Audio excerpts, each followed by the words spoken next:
Like, just to focus on the questions by Pritam Singh, the thing about the timeline, right? He asked the PM, could the Prime Minister detail for us what exact steps were taken between February and July 2023 to arrange for the care of Marine Parade residents?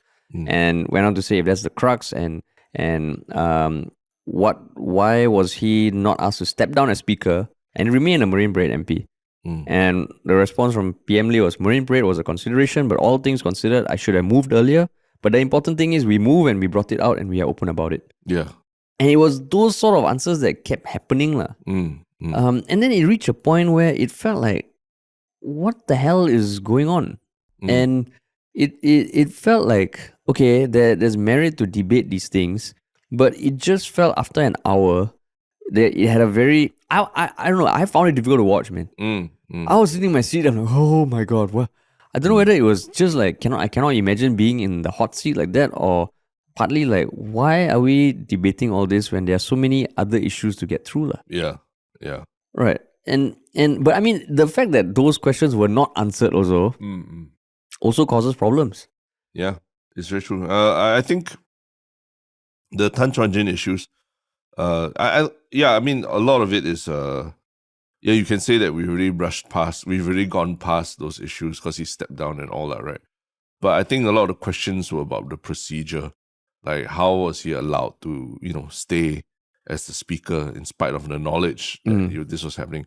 How was he allowed to go on more trips, on official trips with Cheng Li, knowing that there was they had a clandestine relationship going on. And I think it was only one since 2020. But that was since 2020, right? Since 2020 when they found out. So what about the years prior and everything, right? And so, there are all these questions of procedure that I think... The Standing Select Committee also? Yeah, they were put together on a House Committee. Yeah, a House Committee together, even with the knowledge that they had a kind of relationship going on. Or they had a relationship going on. I did feel like there was this... I don't know why, but it seems like there's this real reluctance to answer about what happened with Chuan-Jin and all that, right? The procedural process of like, how was he counseled and all these things. Because I think those can be put down in fact, right? Whether you met him face to face or over email or phone call, how many times did you talk, what was the ultimatum given to him, and was he given any kind of ultimatum or anything, right? In 2020 and all these things. So we didn't get anything new other than the fact that Lee Hsien Loong knew about it in November 2020 already. But why does that matter to you, Terence? Why you want to know what PM Lee messaged Chuan-Jin and talk to him face to face? Again, procedural kind of things. When you find that someone has done something wrong, or in your parliament and all that, for you as a leader of the party and talking about ministerial codes of conduct and stuff like that, right? People want to know how you deal with these issues.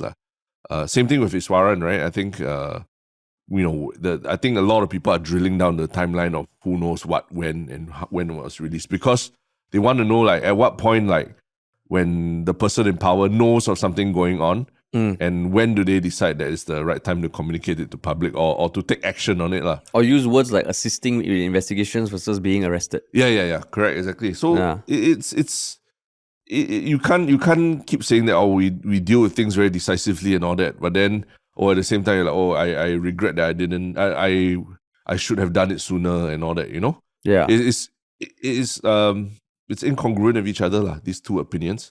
And that's what I'm feeling the sense of right now. I think Lee Hsien Loong is harping on how, we did the right thing, we did the important thing, we moved as fast as we could, but the timeline doesn't bear it out. 3 years, since you found out about a relationship, 5-6 months to give him 5-6 months of time to slowly go and settle his personal affairs because of caring for the family. But what about caring about Singaporeans who would get upset about things like that? And also the example that he gave that when Tharman resigned as MP, as minister to run for president, fairly fast. Halima also. I think previously Michael Palmer also. So, and the thing is because I also was thinking, on one hand, these things are all on the past. Why you want to dig up the dirt?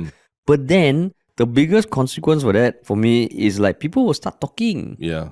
Even when Pritam brought up that very conspiracy theory or like alluding to some sort of theory about will there be any police investigation into who uploaded the video of Tan Chuan-Jin's hot mic incident on online. Yeah. Because it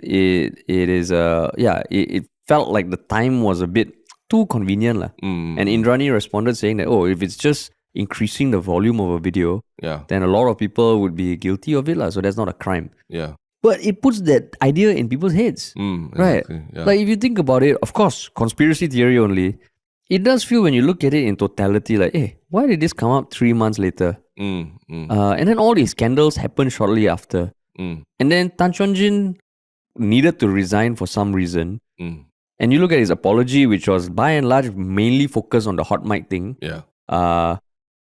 Was there a deflection of the actual like shit that was going on? Yeah. Then it just puts these questions in your mind. Yeah.